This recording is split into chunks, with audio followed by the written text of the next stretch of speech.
ಅದೇ ನಮ್ಮಲ್ಲಿ ಗಾದೆ ಇದೆ ಮಾನ್ಯ ಸಭಾಧ್ಯಕ್ಷರೇ, ಸಾವು ಮನೆಗೆ ಮೊದಲು ಹೋಗ್ಬಾರ್ದಂತೆ, ಬಾಡೂಟಕ್ಕೆ ಕೊನೆಗೆ ಹೋಗ್ಬಾರ್ದಂತೆ. ಬಜೆಟ್ ಭಾಷಣ ನಾನು ಕೊಟ್ರಿ, ಅಂತಿಮವಾಗಿ ಮಾತಾಡಿದ್ರಿ, ಎಲ್ಲರೂ ಎಲ್ಲ ಮಾತಾಡ್ಬಿಟ್ಟಿದ್ದಾರೆ. ಏನ್ ಮಾತಾಡೋದು ಬೇರೆ ಮಾತಾಡ್ತಾರೆ.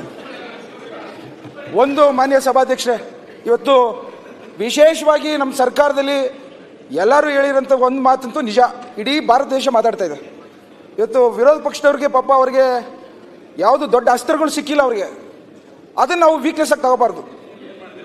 ಅವರು ವಿರೋಧ ಮಾಡೋದು ಅವ್ರ ಡ್ಯೂಟಿ ಇದೆ, ಮಾಡೋಂಥದ್ದು ಮಾಡಲಿ. ಬಟ್ ಆದರೆ ಇವತ್ತು ನಮ್ಮ ಸರ್ಕಾರದ ಬಗ್ಗೆ ಒಂದು ವಿಶೇಷತೆ ಏನು ಅಂತಂದರೆ, ಇವತ್ತು ಪ್ರಧಾನಮಂತ್ರಿಗಳು ಮೋದಿ ಅವರು, ಅಮಿತ್ ಶಾ ಅವರು ಅವರ ಸಭೆಗಳಲ್ಲೆಲ್ಲ ಕರ್ನಾಟಕ ಸರ್ಕಾರದ ಗ್ಯಾರಂಟಿ ಸ್ಕೀಮ್ಗಳ ಬಗ್ಗೆ ಹೊಗಳಿರೋಂಥ ಮಾತುಗಳನ್ನ ವಿರೋಧ ಪಕ್ಷದ ಬಾಯಿಂದ ಕೇಳಿದ್ರೆ ಬಹಳ ಸಂತೋಷ ಆಗುತ್ತೆ ಮಾನ್ಯ ಸಭಾಧ್ಯಕ್ಷರೇ.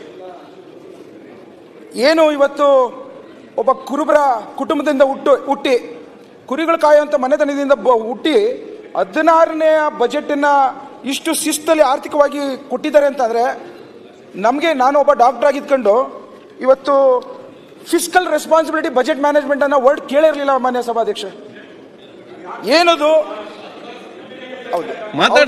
ಅಲ್ಲ ವಿಚಾರಕ್ಕೆ ನಿಮಿಷ ಹೇಳ್ತೀನಿ. ನಮ್ಗೆಲ್ಲರಿಗೂ financial education is very important ಅನ್ನೋದಕ್ಕೋಸ್ಕರ ಇವತ್ತು ನಮ್ಮ ಮಾನ್ಯ ಮುಖ್ಯಮಂತ್ರಿಗಳು ಸಿದ್ದರಾಮಯ್ಯ ಅವರು ಕೊಟ್ಟಿರೋಂಥ ಬಜೆಟ್ ಇಂದ ತಿಳಿದು ಬಂದಿದೆ. ಕೇಂದ್ರ ಸರ್ಕಾರ ಆಗಲಿ ನಮ್ಮ ರಾಜ್ಯ ಸರ್ಕಾರ ಆಗಲಿ ಇವತ್ತು ರೆವಿನ್ಯೂ ಡಿಫಿಸಿಟ್ ಬಗ್ಗೆ ಯಾವ ರೀತಿ ಶಿಸ್ತಿನ ಕ್ರಮದಲ್ಲಿ ನಾವು ಮುಂದುವರಿಬೇಕು ಅನ್ನೋದನ್ನ ನಮ್ಮ ಸಿದ್ದರಾಮಯ್ಯ ಸಾಹೇಬರು ತೋರಿಸ್ಕೊಟ್ಟಿದ್ದಾರೆ. ಇವತ್ತು ರೆವಿನ್ಯೂ ಡಿಫಿಸಿಟ್ ಪ್ರತಿ ವರ್ಷ ಎಲ್ಲರೂ ರೆವಿನ್ಯೂ ಡಿಫಿಸಿಟ್ ಅಲ್ಲೇ ಬಜೆಟ್ ಆಯವ್ಯಯವನ್ನು ಪ್ರೊಡ್ಯೂಸ್ ಮಾಡ್ತಾ ಇದ್ದಾರೆ.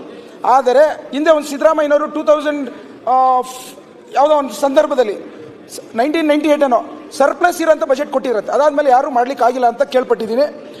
ಅದರಲ್ಲಿ ಇವತ್ತು ಏನು GSDP ಏನು ಗ್ರಾಸ್ ಸ್ಟೇಟ್ ಡೊಮೆಸ್ಟಿಕ್ ಪ್ರಾಡಕ್ಟ್ ಅದು 30 ಲಕ್ಷ ಒಬ್ಬರ ಮೇಲೆ ಇದೆ ಮಾನ್ಯ ಸಭಾಧ್ಯಕ್ಷ.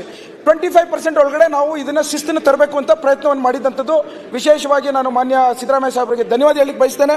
ಹಾಗೆಯೇ ಇವತ್ತು ವಿತ್ತೀಯ ಕೊರತೆ ಏನು ಫಿಸ್ಕಲ್ ಡಿಫಿಸಿಟ್ ಇವತ್ತು ಕೇಂದ್ರ ಸರ್ಕಾರ ಒಂದು ಕಾನೂನು ಹಾಕ್ಬಿಟ್ಟಿದೆ 3% ಒಳಗಡೆ ಇರಬೇಕು ಅಂತ. ಆ ಶಿಸ್ತಲ್ಲೂ ಇವತ್ತು ನಮ್ಮ ಸಿದ್ದರಾಮಯ್ಯ ಸಾಹೇಬರು ಗೆದ್ದುಬಿಟ್ಟಿದ್ದಾರೆ.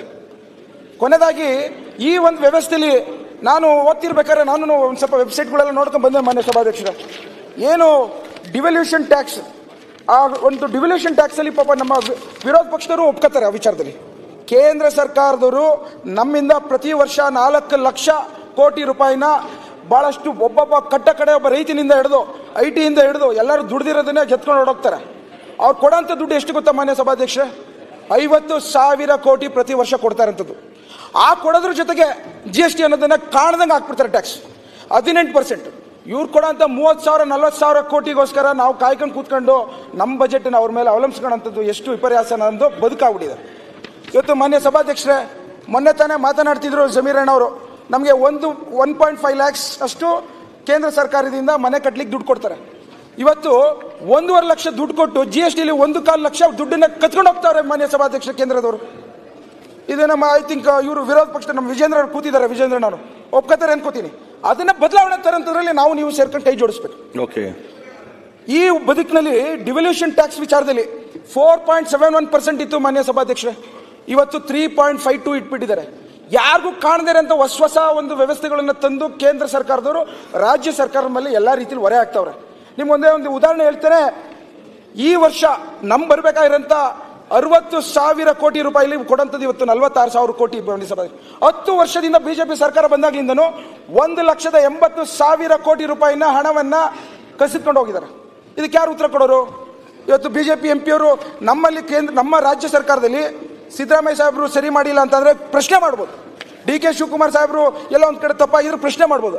ಆದ್ರೆ ಕೇಂದ್ರ ಸರ್ಕಾರದಲ್ಲಿ ಮೋದಿಯವರು ವಿರುದ್ಧ ಅಮಿತ್ ಶಾ ವಿರುದ್ಧ ಪ್ರಶ್ನೆ ಮಾಡ್ತಾರಂತ ಅಸಹಾಯಕತೆ ಇವತ್ತು ಬಿಜೆಪಿಯ ಸಂಸದರಲ್ಲಿ ಕಾಣಿಸ್ತಾ ಇರೋದು ನೋವು ತಂದಿದೆ ಮಾನ್ಯ ಸಭಾಧ್ಯಕ್ಷ.